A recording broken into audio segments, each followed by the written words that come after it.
It's great to have all of you here. I'm Randy Wyckoff, the Dean of the College of Public Health, and it's my pleasure to welcome all of you to the final Leading Voices in Public Health for this academic year. This completes 11 years. We've had over 50 topics, I think 14,000 participants over the years. But this topic is one that is really remarkably timely and important. We've all watched from a business standpoint, from a social standpoint, from a medical standpoint, the growth of the e-cigarette vaping industry. And yet we all have a lot of unanswered questions about it. Is this something that's actually a good thing to help smokers quit? Is it a bad thing that induces youth to begin a lifetime of nicotine relationships? Is it something that is fundamentally safe, something that is fundamentally unsafe? And so it's an issue that we've wanted to deal with. We're very fortunate in conjunction with the Tennessee Academy of Pediatrics, the Department of Pediatrics at the Quillen College of Medicine, to be awarded a visiting lectureship by the American Academy of Pediatrics. And our speaker this evening is Dr. Judith Groner, who is a clinical professor of pediatrics at Ohio State University and the director of academic general peds at Nationwide Children's Hospital. I got that wrong? It's a fellowship, but not director of the whole section. Okay.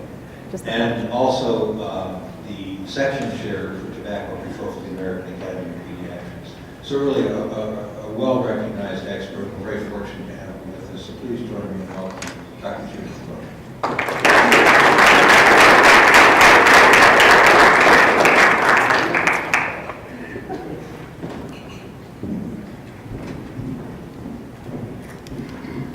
Thank you.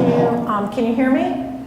Yes. Okay, great. So I was thinking about the title, the end of it, what we know now. I think if we had given this talk about 5 years ago, there would be many more unanswered questions. There are still many unanswered questions, but I think there's more information now than there's been in the past about these products. Just a little word about Julius B. Richmond and the Center of Excellence. I just want to explain how this came to be. Back in the 90s, I don't know if any of you remember, but people used to be able to smoke on airlines a long time ago. And you could just smoke cigarettes on an airplane, which is really a closed system. And the flight attendants had a lawsuit against the tobacco companies. It was a class action lawsuit because the flight attendants were getting really, really sick from all kinds of secondhand smoke-related diseases. And nobody really wanted to take the lawsuit because going up against big tobacco was very, very, very difficult. And a husband and wife team from Florida lawyers did take the lawsuit. And they asked Julius B. Richmond, who was a former assistant director of Health and Human Services, former surgeon general, a general pediatrician. I believe he started a Head Start. They asked him to be their expert witness on behalf of the flight attendants and the secondhand smoke. And it was a long story, but they won on appeal. There was a settlement. And part of the settlement was that there would be centers of excellence devoted to secondhand smoke-related illnesses. And the American Academy of Pediatrics got one and became a center of excellence, got some of this funding.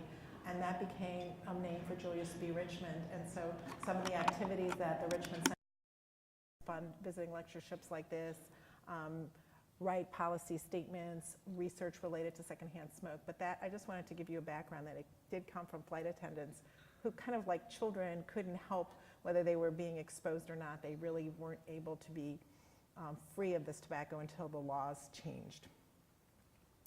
I have no conflicts of interest. I do want to acknowledge the Richmond Center and particularly Suzanne Tansky, who does a lot of presentations, whose slides I have liberally used or adapted for this presentation.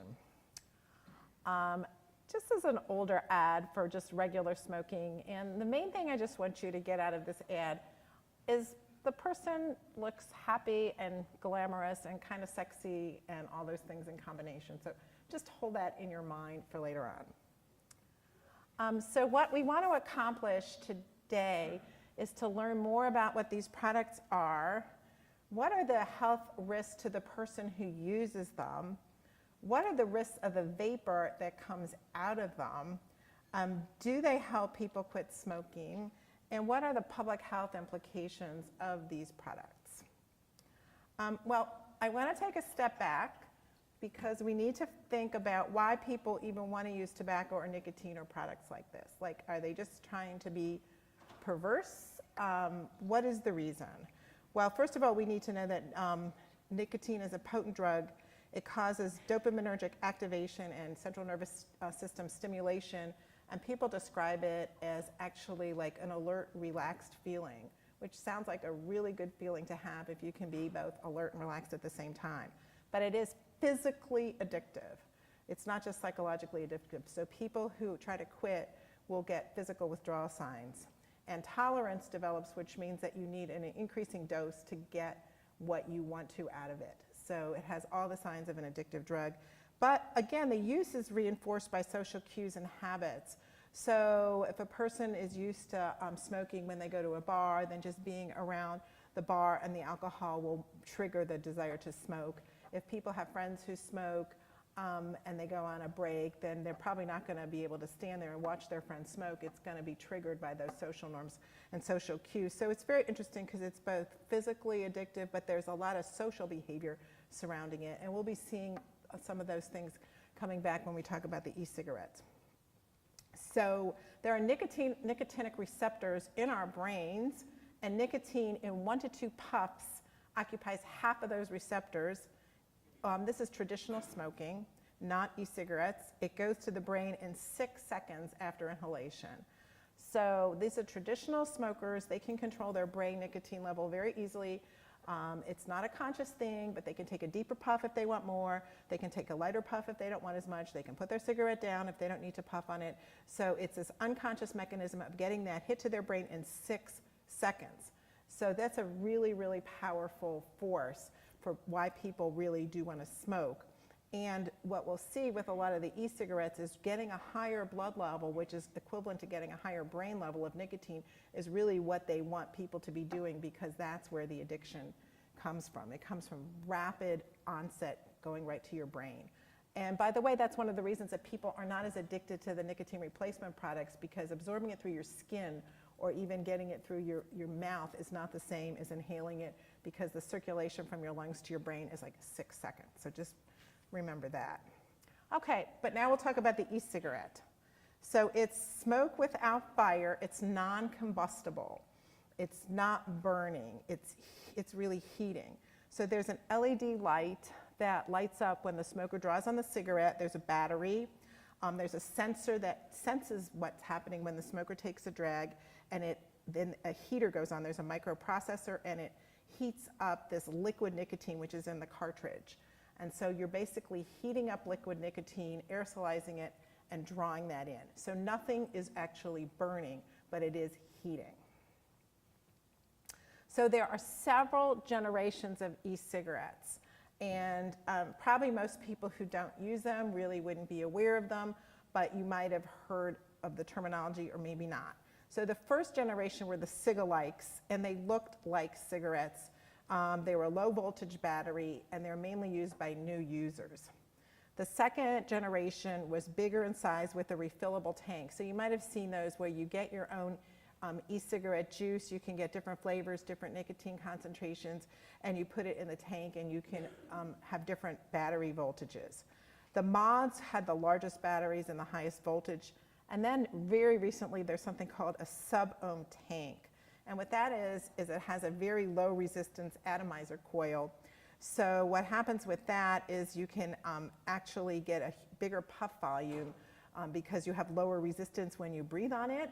So you get a bigger puff volume, and you get more flavor, and you get more nicotine, and you can actually modulate your temperature during vaping. So this is like what the vaping experts use, because they know exactly what they want. So you can just see that these are changing, and they're getting modified with the different things that you could modify within them.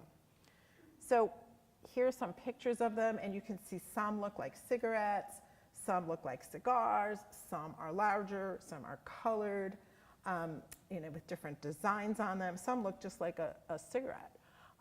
The one on the bottom, it looks like a larger tank system. So there's different shapes, different names, and you're going to see that people will use different names for these. So there's vape devices, vape pens, personal vaporizer. Scientific community uses the word electronic nicotine delivery systems, ENDS, but I don't think any people actually use that.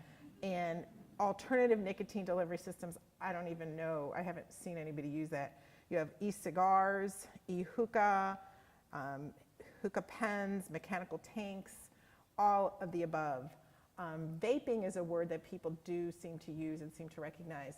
So, you know, if you would ask a teenager if they use e-cigarettes, they may say no, but if you ask them if they ever vape, they may say yes, or they may say no.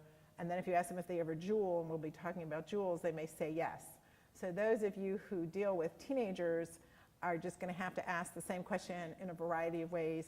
It's not that people are lying to you, but there's just so much different terminology, and their self-perception is that this is not a cigarette. They're sold everywhere. I'm sure, just by raise of hands, how many of you have seen them at like local drugstores or convenience stores? Yeah, gas stations, convenience stores. If you're traveling and you stop at one of those, you know, stations near the gas station, you'll see a ton of them. Mall kiosks, grocery stores. They're usually very colorful, so they definitely draw attention to them. You know, kids would be staring at them. And of course, there's a huge variety of internet vendors, and all you have to do is click the box and say that you're over 18, and you can just go right into the site. One of the things that we're going to be seeing is that the advertising and flavors target youth in specific. It renormalizes smoking or the concept of getting nicotine. It is a gateway to nicotine addiction. We're not going to dwell on this in this talk, but people can put marijuana extract in some of these devices, that the ones that are tanks, so you refill it with whatever you want. So people have been known to vape marijuana right from them. And I think in general, there's a lot of confusion about what they really represent. Are they a risk reduction? Are they good? Are they bad? Just what we heard about before. So there's a lot of confusion about them. So here's some relatively new data, not as new as I would like it. But if you look, the brightest blue, or it looks a little bit black on this screen, shows 2015. And you can see that by 2015, e-cigarettes had the highest use. That's the third group. They're showing all the different products. So any products is the first group, but that doesn't count. The second one is greater than 2 types, but there you can see how e-cigarettes rose, straight from 2011 all the way to 2015. Wait a second. Okay. And then in this one, you can see here that the e-cigarette usage tripled between 2013 and 2014. So that seems to be like the biggest rise. It's the light blue compared to the dark blue. It just really, really shot up. So that seemed to be a big year, but between 2013 and 2014.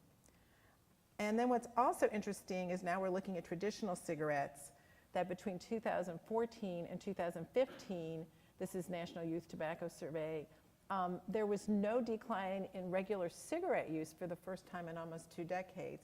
Well, is that because people were getting addicted to e-cigarettes? It's not really clear, but it's just showing us in terms of the landscape of youth that, number one, e-cigarettes are on the rise, and that traditional cigarettes, at least between 2014 and 15, didn't go down in terms of usage. This slide shows the ever use in 2015 among high school students, and the total number of high school students who would ever use. So in your purple, which is about 45%, it's a little bit higher in males than in females, and you can see that 9th, 10th, 11th, 12th, it just goes up, with 11th and 12th being about the same. Hispanic is higher than black or white, which I find very interesting. So this just gives you the ever use. But I always feel that ever use is kind of a good way to think about who and when are people using. It doesn't show daily use, obviously. It would be a lot less than this. And here are the different states in 2015. So I looked at Tennessee, and Tennessee looks like it is in the 21.4 to 23.4% category. So it's not the worst compared to a lot of the other states.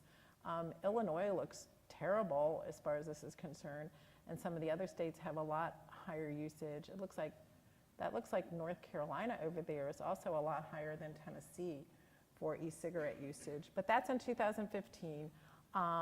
And this is at least one day in the past 30 days. E-cigarettes, e-cigars, e-pipes, vape pipes, these are all the names that are included so that people will be inclusive in this usage. In terms of adults, this slide is just to show you that the majority, the green bar of ever having tried an e-cigarette is a recent former cigarette smoker. So somebody who hasn't smoked cigarettes in a year. So you can see that there are a lot of people who are trying to switch from traditional cigarettes to e-cigarettes. And then on the other hand, the bar very close to it are dual users. These are people that are both current cigarette users and e-cigarette users. And then the smaller bars are if they're, that's ever tried on the left and currently using. So even though people who are not currently smoking are the higher group of people who are adult e-cig users, there's a substantial number that are actually dual users. And you can see that this would happen because they may feel like they can vape at home around their kids or other places that they felt like they couldn't smoke. And I've seen advertising, I don't know if you've ever seen a TV ad which basically shows this guy sitting with his family and wanting to like be there for his child when his child is doing something really cute, but he has to go outside to smoke, so he like misses it. And then the ad is like, you don't have to miss these really cute things that your child does because you can stay in the home and use, enjoy or whatever product it is safely in front of your kids, so you don't have to miss anything in your life. So that's how it's being advertised. And that is like a vaping expert letting out a lot of aerosol. So what are the ingredients that are actually found in these solutions? So first of all, there's a humectant, which is a substance to reduce the loss of moisture, and it's usually propylene glycol. There are flavorings. Most have nicotine in them, although you can buy things to vape. You can buy vapor solutions that say they don't have nicotine, and you would just be vaping flavor. But a lot of the ones that say they don't have nicotine do have nicotine. There are toxicants, there are carcinogens. We'll be talking about that later. The metal coil has like metallic nanoparticles, and those are emitted, and we'll talk about that later. And potentially psychoactive ingredients because people could be vaping marijuana or other substances. So those are things that you could be getting.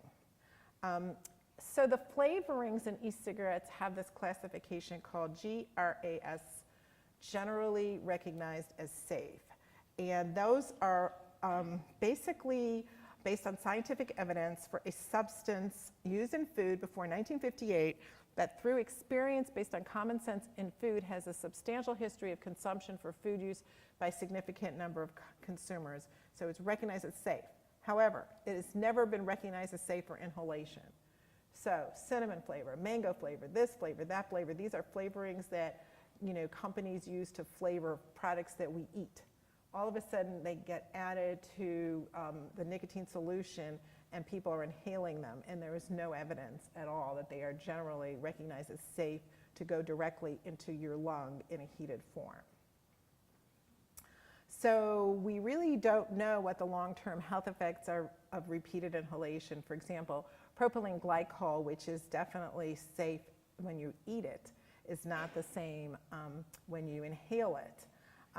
There's been definitely research that's shown eye and respiratory irritation, and even Dow Chemical states that inhalation exposure to propylene glycol mist should be avoided. Same thing with vegetable glycerin, which is another humectant. When heated and vaporized, it can form acrolein, which is, can cause upper respiratory, GI, and ocular irritation. So a lot of the products that the companies will just say are water vapor from the very beginning, they're not. There's a lot of irritants that can come out just from the inhalation of them. The flavorings, as we mentioned before, have not been assessed for safety as inhalation. And the American e-liquid manufacturing standards does not allow all of these substances to be used as flavorings to try to police the industry, but a lot of them are being used because flavors are known to be appealing to youth. That is a very, very important thing. And people may be aware that that it is not legal to flavor regular cigarettes with any kind of flavorings except for menthol. So you cannot buy like a candy flavored combustible cigarette, but you can purchase a candy flavored e-cigarette, or you can buy a candy flavored e-cigarette liquid to use. So that stuff is totally out there. Flavors can also change pH and other characteristics that can change the nicotine delivery. So it's not a really simple thing, because a flavor which can be safe to put in food is not at all safe to put into an inhalation. What about the nicotine? So nicotine is actually considered a toxin. It, as we mentioned before, is the primary psychoactive ingredient in tobacco. And yet there are some e-cigarette solutions that claim no nicotine, but a lot of times if people really test it, they find that there is some nicotine. So what are the effects of nicotine? Well, sad to say, but it is true that it is an appetite suppressant. I mean, that has been proven, and the fear of weight gain does affect some people's willingness to actually stop smoking. And I haven't seen any research about vaping and weight control per se, but it's potentially something that people may be trying to do. Nicotine will boost mood. It may relieve minor depression. Many people do feel a sense of well-being. It stimulates memory and alertness. And some people who use tobacco or nicotine often depend on it to help them accomplish certain tasks and perform well. But the problem is that if you're used to having a high level in your brain, then redosing will prevent withdrawal, so you're just continuously redosing yourself. But there is I want you to understand this, because there's a reason why people are using this stuff. It's not just to get sick or to drive other people crazy. There's a reason. They feel good. Toxic effects, so if you have too high of a level of nicotine, like if you smoke too much and you're not used to it, you can have nausea, vomiting, excessive salivation, abdominal pain, all the things listed here. There's a few cases of suicide by nicotine. There was one child death in the United States from e-juice, and now there's been regulations that any company that sells little bottles of the e-juice that you put, it has to be child-proof cap, because it's colorful and kids will open it and they think they're drinking Kool-Aid. But the regulations for the child packaging did go through in 2017. So nicotine is highly addictive. Withdrawal causes irritability, frustration, anger, increased appetite, tremors, depression, insomnia, anxiety, difficulty concentrating. So you can see on this list that according to standards of addiction, nicotine is in the middle with heroin and cocaine, then comes nicotine, then barbiturates and alcohol. So that's why people need to use it, and that's why they will start using it compulsively. So with e-cigarettes, it's very hard to know how much nicotine a person gets per puff, because there's different bioavailability through puffing. It has to do with the temperature of the atomizer, how much juice is atomized, the size of the droplets, the depth of the puff, the concentration of the juice. The large droplets will deposit in the throat and get absorbed venously, which is a slow absorption. But if you can get them into your alveoli, the small droplets can get deeper into the alveoli for arterial deposition, absorption, which is really similar to the traditional cigarette. So you would think that the e-cigarette companies would want to get smaller droplets that you could get more into your alveoli and then go up to the brain, because what they're really going to try to do is mimic the combustible cigarettes, because otherwise people who are wanting to get that nicotine are not getting enough of it, so it might not be the habit that's going to lead to that kind of compulsive use. How much do you get per puff? It's highly variable. Only part of the nicotine is vaporized, and of that, 50 to 60% of the nicotine is inhaled. So again, there's wide variability in vaping behavior from 10 volunteers. So everything is very dependent on the type of e-cigarette you use and how you puff it. So in January of this year, the National Academy of Science, Engineering, and Medicine had a report about e-cigarettes, and one of the things that it stated was that there are conclusive evidence that exposure to nicotine and the number, quantity, and characteristics of potentially toxic substance emitted from e-cigarettes is highly variable and depends on product characteristics, including device and e-liquid characteristics and how the device is operated. In other words, it's really hard to tell and to compare one device to the next. Now, across the pond, which is the Atlantic, I just want to make a statement that they think in England that vaping is 95% healthier and 40% cheaper than smoking, and that a day smoker can save $1,200 a year by vaping, and that the Lancet, this isn't from the Lancet, but The Lancet actually did write an editorial. It's a British journal, medical journal, about how e-cigarettes are a great risk reduction device, and that the Americans have had a very bad attitude toward risk reduction, and we're the ones who say just say no to drugs, but the Europeans are more sophisticated, and that e-cigarettes are just a wonderful risk reduction device, and they don't see why the Americans have such a bad attitude toward them. So what are the health harms of e-cigarettes to the user? So puff for puff, relative to combustible tobacco, there are different health concerns. There are fewer carcinogens, but e-cigarettes emit ultrafine particles which do have cardiovascular and pulmonary effects. Relative to no tobacco or to medical nicotine replacement therapy, there's growing concerns about decreased lung function, the particulates and the aldehydes, and the quality control, because there's really at this point still no true FDA regulation. And that many people maintain combusted tobacco use. Those are called the dual users that use both products. So how harmful are they? The FDA in 2014 already knew that various chemical substances and ultrafine particles are known to be toxic, carcinogenic, or cause respiratory and heart disease, have been found in all of these products.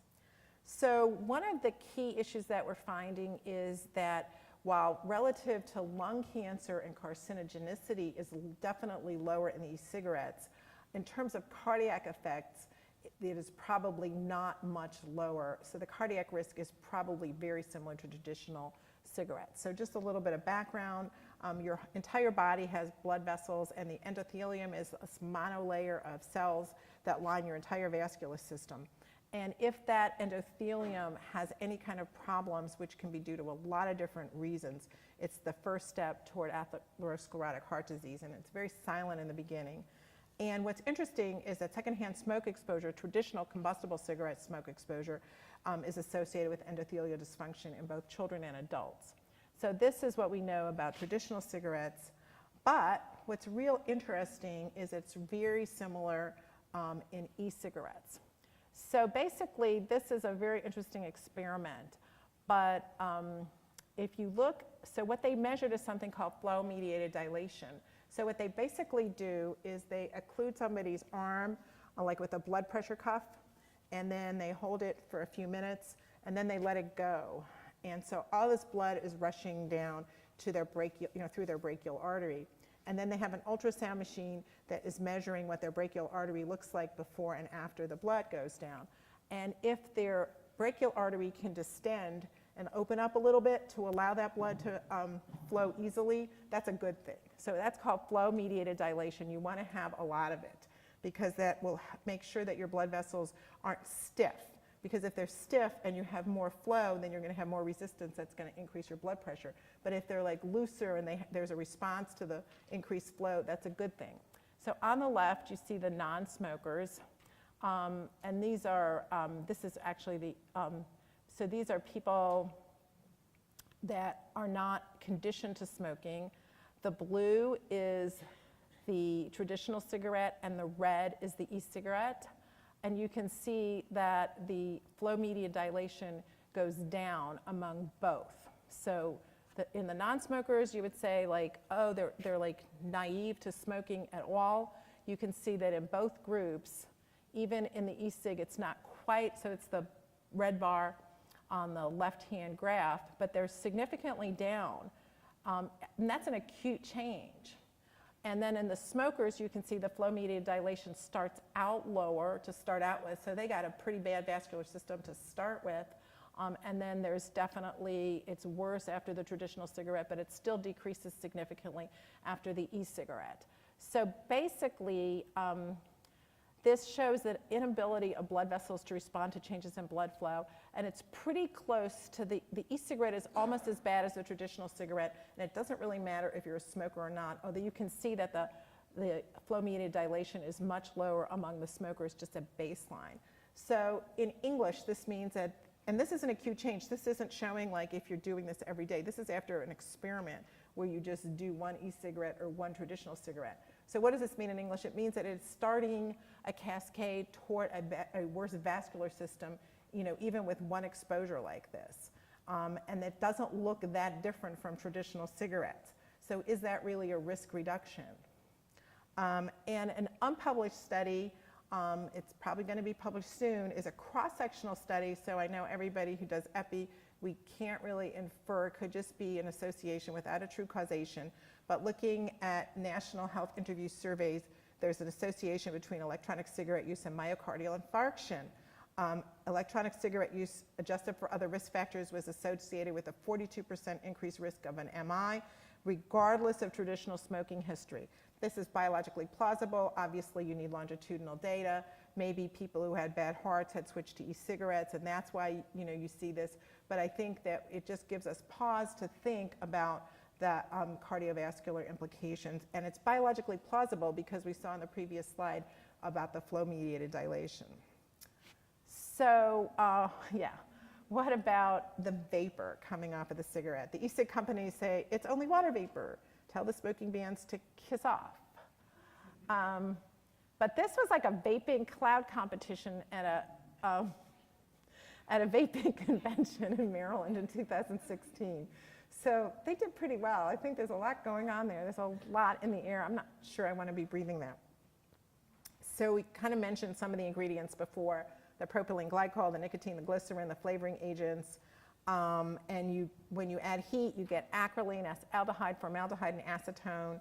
Just for example, formaldehyde is a carcinogen. It gives respiratory problems, asthma. Acetaldehyde is a carcinogen. It can increase liver damage if you already have an alcoholic problem. There's also been found polycyclic aromatic hydrocarbons, which are carcinogens, cause cardiovascular disease and respiratory irritants. So this is the stuff that is coming out of the e-cigarette. It is not harmless water vapor. And back to the old endothelial dysfunction, well, really similar to secondhand smoke, they found definite relationships between exposure to aerosols and endothelial dysfunction.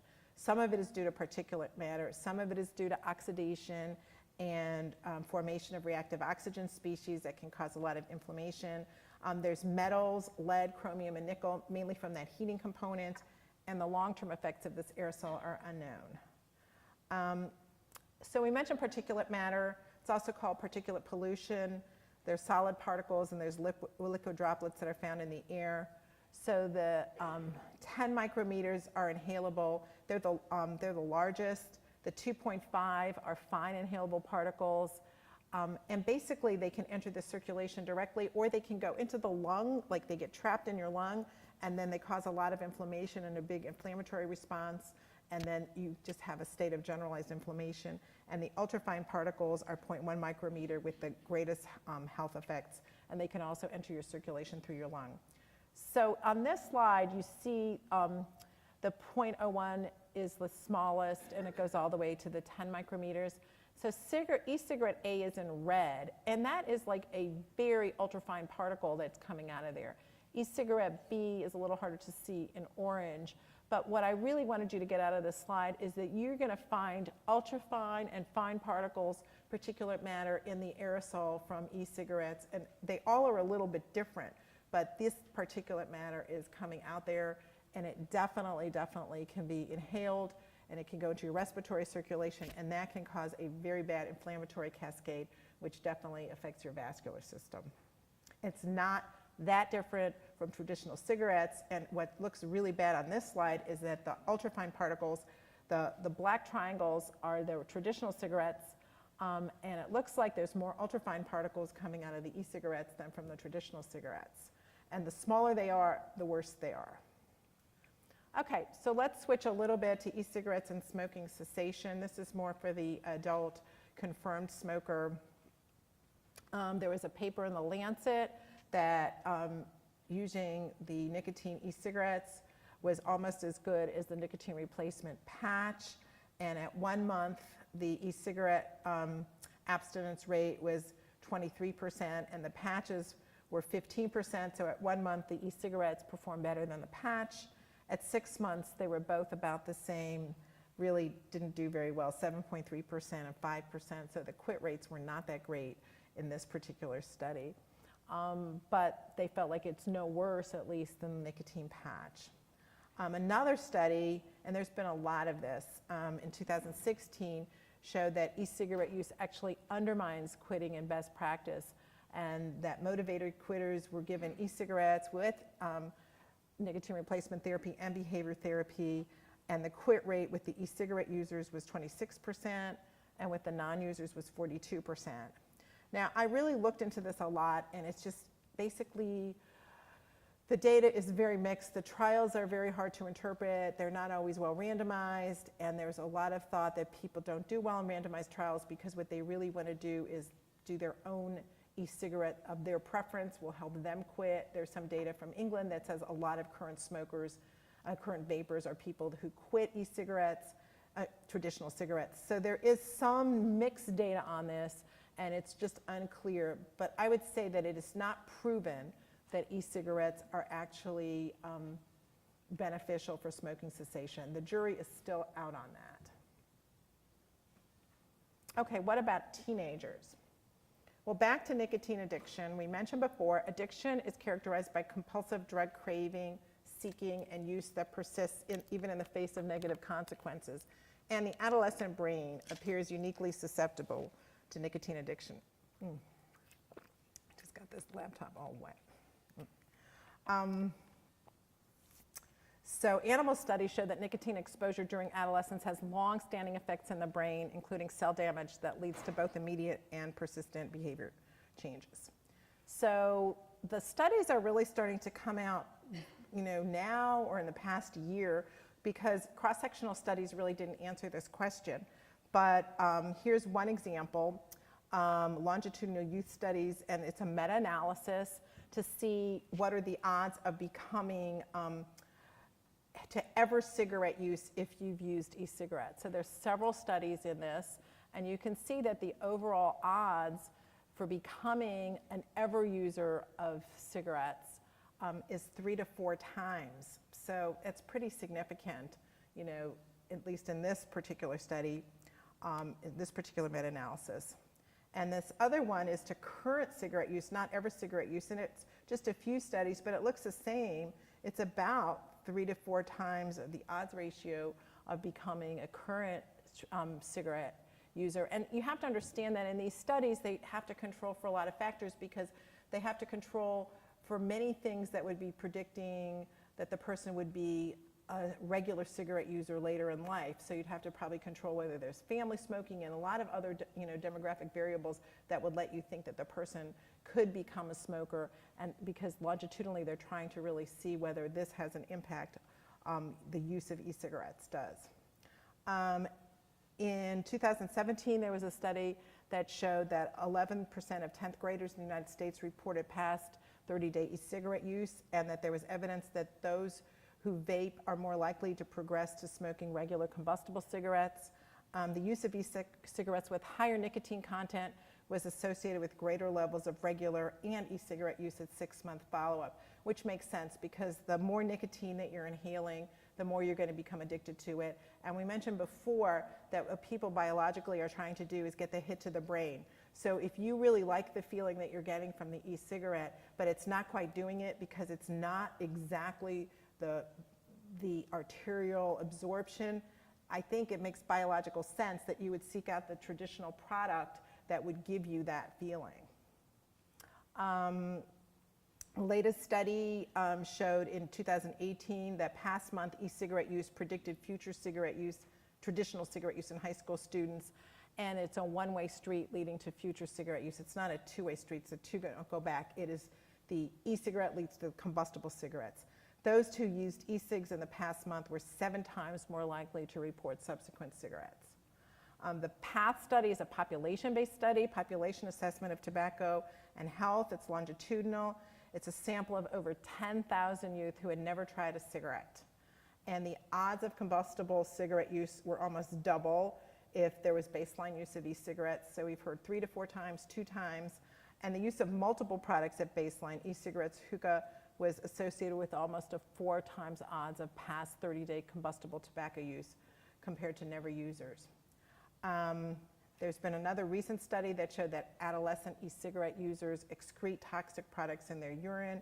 They compared e-cigarette to only to dual users versus controls, and they found volatile organic product metabolites in their urine. The highest was in the people who used the Juul users, but e-cigarettes definitely had significantly more than the controls.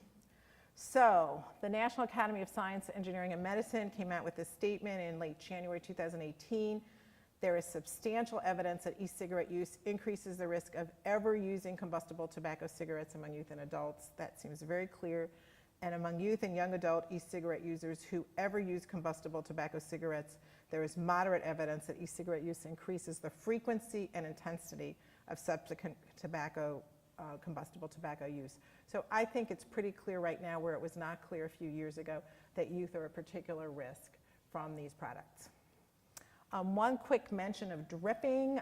It's a new method of using the liquid where they literally like pour it. Instead of keeping it in the cartridge, they pour the liquid right on the coil and heat it up directly and then inhale that vapor, which can definitely increase the toxic amounts of the toxic chemicals in the nicotine. So now we're going to switch to what's attracting kids and what's out there. So just out of curiosity, how many people here have heard of the Juul product? Yeah, okay. So how many had heard of it last year? Does anybody think they heard of it last year?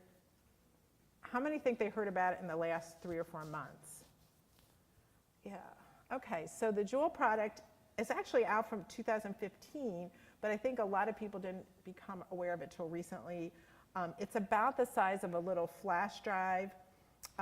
You can see that it can be charged right from your laptop with the USB port. So it's kind of the technology that everybody is familiar with. It was started by 2 Stanford Business School graduates. They say it was for people to quit smoking, but we know that its use in high schools is rapidly progressing all over the country. There's a flavor pod. That's this colorful flavor pod. So the green is cool mint. You get the traditional Virginia tobacco flavor. You get a multi-pack. Then there's mango on the bottom, creme brulee, and fruit medley. So we said before that flavors are targeting youth. So when I look at this, I think to myself, well, it definitely targets youth. Why is that? Well, youth are very familiar with things like ports, USB ports, and flash drives. They're very comfortable with those. This can kind of be hidden in your hand, so it's really easy. You can just stick it in your pocket. You can take a couple puffs in the bathroom, at school, and that's what's happening to teenagers. The concentration is double what's usually found in e-cigarettes, and the technology is such that there's a rapid onset of nicotine addiction from these products. And there's very little plume, so it's very easy to hide in the high schools. There's a substantial addiction potential. And anecdotally, the New York Times has written a couple of articles on this and have said that a lot of the high schoolers are actually getting addicted to this very quickly and have no idea how to quit. And you can see why this is popular. But we need to really worry about it. Juuling has become its own verb. People will deny that they're smoking. They deny that they're using e-cigarettes. They don't consider themselves vapors because vaping is kind of a different culture of kind of the hipster. But then if you use the word Juul, they'll admit that they're doing it and they don't think it's harmful until they're addicted. That's more of a traditional e-cigarette. And I just wanted to bring back these pictures because we're going to talk in a few minutes about the glamorization of smoking, which you can see has also been part of the story of the e-cigarettes. So the latest from Philip Morris International is that they put out an ad in a lot of newspapers, not in the US, that their New Year's resolution was to build a smoke-free future, and they appealed to the FDA in 2016 for a modified risk tobacco product application. If granted, there would be looser restrictions on marketing. It is probably not going to be granted. But this is the product, the iQOS. I quit ordinary smoking. It has a small I, which I personally think is very significant because to me, this looks like an iPhone or an iPad type of an I, although they've never been sued by Apple for doing this, but I think it's definitely, just like you think the other one looks like a flash drive, the thing that you use, the product is the thing that kind of looks like the cigarette, but the machine that gets charged in really looks like an iPhone, and you can put it in your pocket. It's modern and sleek. You charge it to heat it. It can be in different brands, and it is not sold in the US yet, but it's sold internationally in very high-tech modern stores. What it is a tobacco stick soaked in propylene glycol, inserted into a holder with a rechargeable battery, and you push a button, it heats the tobacco stick. It's called a heat not burn product, and you experience a flavorful nicotine-containing vapor. The science supporting the safety has all been done by Philip Morris, so I don't really think it means that much. When we look at the science of the safety in the e-cigarettes, we have to really be thinking about that. There's been some research that I've seen that says the smoke released by iQOS contains some of the same harmful constituents of cigarette smoke, like volatile organic compounds, polycyclic aromatic hydrocarbons, and carbon monoxide. So it's kind of the same old story. This one is branded as Marlboro. And this is where it's sold all across the world. So Canada, it's not too far from us. People can go there. This is what a store looks like. I mean, wow, look at that. So to me, that looks really interesting and inviting. And I'm not sure what they exactly do when you go there, but they probably show you how to use it. Maybe there's different flavors and you get it tailored for your own use. And so I'm sure this is sold in high-end malls, and you could just imagine it where really nice other products like Nespresso and other things like that are being sold. You get bling for it. You can stick it in your wallet. You can get a Juul case. So it's out there. And then kind of back to the Juul story, we're all familiar, so that's a foreign, that plug is not the kind that we can use in the US, but we're all familiar with plugging things in, recharging them. Just we're very familiar with things that look like this, boxes that look like this. This is just a comfort level in 2018. We all know what this is. And it also speaks to us as this is a good product. This is a well-designed product. This is what we're going to be probably seeing pretty soon. So in January of 2018, the FDA panel rejected claims by PMI that iQOS is a reduces the risk and harm of smoking. But it did agree with PMI that the product reduces smokers' exposure to harmful chemicals. So the next steps from PMI, I am not sure, but I think it's very possible that they'll go for a regular, just to be allowed to sell in the United States without the reduced risk claim on it. So I'm not sure, and I just wanted to let you guys know because we have to stay ahead of the game here and at least know what these products are. I have a feeling that it will be coming to the United States, even though it will probably not have a reduced risk claim on it. So one of the things that's been underlying this talk, and that will be close to finishing up, I showed you the picture at the beginning of the girl on the rollerblades, is the renormalization of smoking through vaping. Smoking itself was associated both with femininity and masculinity.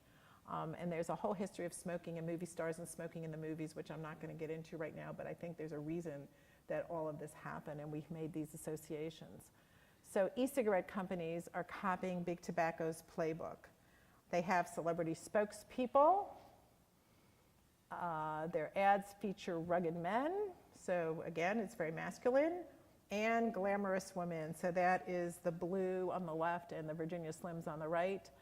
And it's the same type of thing. It's really no different. And this happened very, very early when e-cigarettes came out. They just definitely used this type of advertising.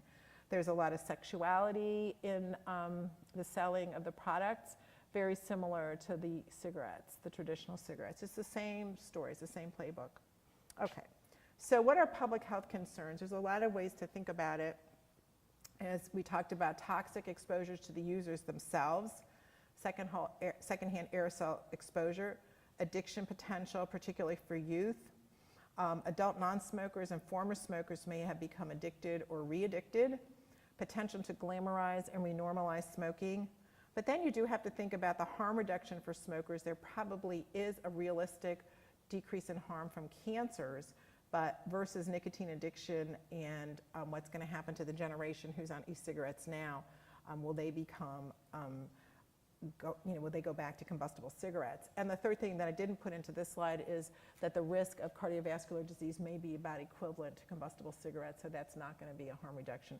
So I know this isn't an answer to a public health audience, but these are things that really I think you'd have to do some kind of advanced modeling and play around with different models to see whether it would be a net risk reduction or a net harm. And my guess is that it would be a net harm, given the fact that cardiovascular disease is probably not going to change. It's going to be just as bad with that. You're going to be addicting a whole new group of people. You're going to be renormalizing smoking, and you're going to be glamorizing it. And that there's toxic exposures. The American Academy, just to finish, their clinical recommendations are to screen youth and adults for e-cigarette use and exposure, counsel youth and parents about the harms of e-cigarette use, advocate for smoke-free homes and cars to include e-cigarettes, and e-cigarettes should not be recommended for smoking. Ooh, what happened here? Ooh, ooh, it's a good thing that didn't happen before. Wow. E-cigarettes should not be recommended for smoking cessation to youth and adults. Our public policy recommendations are to reduce youth access, demand, and exposure to e-cigarettes, the solution, and the emissions, to increase purchase age of all tobacco products to 21, another whole topic, prohibit flavors, very important, limit advertising and media depiction, and tax e-cigarettes and e-cigarette solutions similar to other tobacco products. And with that, I finish, and I'd be happy to take any questions at this point.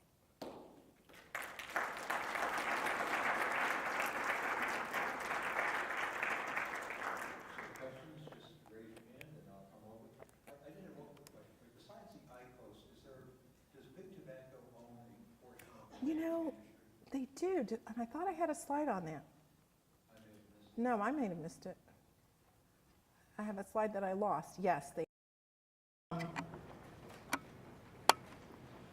Sorry, they do, and I don't remember right, and I had a slide on it, and it must have not gotten included in this slide deck, but what happened initially is that, kind of like the Juul, like a lot of these early tech companies started these, the e-cigarettes, and then they sold out to big, what we would call big tobacco, and I had a slide that showed where they fit, and that just got deleted, but yes, it's true that they do. But they always let the kind of entrepreneurs go in, like the Juul, and start the business, and then once they see whether it's working or not, then they come in and buy it out.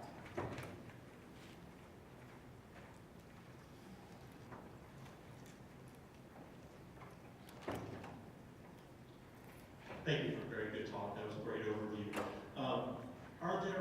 Do you know if there's longitudinal studies happening that are not industry funded through the NIH or other groups? And then a comment on that, interesting concern about the thought of longitudinal studies for this, because we probably won't know the full cardiovascular effects for 10, 20, or 30 years, and we probably won't know the effects of carcinogens for That's 30 true, or 40 yeah. years, which really worries me about the future of all this. But do you know, are there studies that... I think the PATH study does look at a lot of biological markers, so I'd have to look into that to see, because I know they get different blood markers, so they're probably looking at a lot of those effects. But for cardiovascular disease to take effect, it's going to take a long time. But I will tell you that flow-mediated dilation has been very well studied as a proxy for endothelial dysfunction, which is the first step to cardiovascular disease. So I feel that that is not just some weird proxy marker. From my reading and the understanding I have, that is something that people really need to worry about. Because if you see that, you know, just with one e-cig use, then I can imagine what exposure does down the line. And it makes biological sense also because with traditional cigarette usage, even a small number of cigarettes cause cardiovascular problems. So it's probably, so not everything is a linear relationship. I think the carcinogens, yes, it's a risk reduction, there's much lower, but cardiovascular disease does not appear to work that way. So of course we do need those studies, and I think the PATH will have some of those answers, but I think we should be really careful because the kinds of things we're seeing now, and it wasn't just blood-mediated dilation, it was oxidation markers, there was a whole host of things that they found, and they all look exactly like what combustible cigarettes and secondhand smoke do. They don't look any different. So I think we're just fooling ourselves if we think it's going to end up there. Thank you so much. I think common sense tells us that there's obviously danger in this as there is in regular smoking. But I was wondering is what is the difference in the cost between cigarettes and e-cigarettes and Juul? Yeah, you know, I don't know how much Juul costs, so that's a really good question. And the e-cigarettes can be a little bit more expensive, but then if people invest in a tank system where they, you know, spend like a lot of money up front, like $80 on that tank system, but then all they need to do is just buy more liquid, then it ends up much cheaper. And we do tax our regular cigarettes, but we don't tax these. So the tank system is definitely, will save the money in the long run. They got to put the money out to start with. I don't know the cost of Juul, and that's a great question. I should really look into that, or we can, we can all look into that. Yeah, right, because for the Juul or for any of them? Well, see, the thing is though, if you buy a tank system where you get that whole system, and then all you have to do is go to your vape shop and buy the liquid, then it ends up being much cheaper over the year once you put that initial investment into it. It's got to be a big markup for them because the proliferation of all these. The stores. Yeah, but then once you buy your tank system and then you just have to buy liquid to add to it, it's not so expensive anymore, so people will do that. It's a culture. Any last question?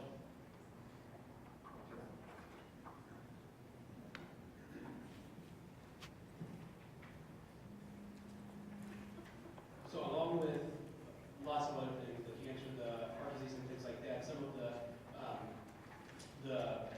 burdensome poor public health outcomes associated with smoking include poor birth outcomes, preterm birth, low birth weight in particular. I know that at least a couple of years ago, the jury was kind of still out on the association between e-cigarette use and these same poor birth outcomes. Do you know if that has developed anymore? I haven't seen a study particularly on e-cigarettes and poor birth outcomes, but I can tell you this, that while nicotine itself is addictive, it is not particularly dangerous to humans except for certain populations, and one of them is pregnant women. Because nicotine per se is, can definitely cause vasoconstriction, so the placental blood flow is definitely smaller, and so that's why there's a lot of problems even giving nicotine replacement. The OBGYNs will have a lot of issue. Who do they give, if they ever give nicotine replacement during pregnancy, and what form do they give it in? Because that is one of the scenarios where nicotine per se's vasoconstrictive properties are very, very dangerous. So it would be interesting to see, and I would bet also that it would be a little bit difficult to do this study because I bet a lot of the people who are using during pregnancy may be dual users, but we cannot recommend that people switch to e-cigarettes during pregnancy because there's no way that that is going to be any safer for the fetus because specifically the nicotine dosing.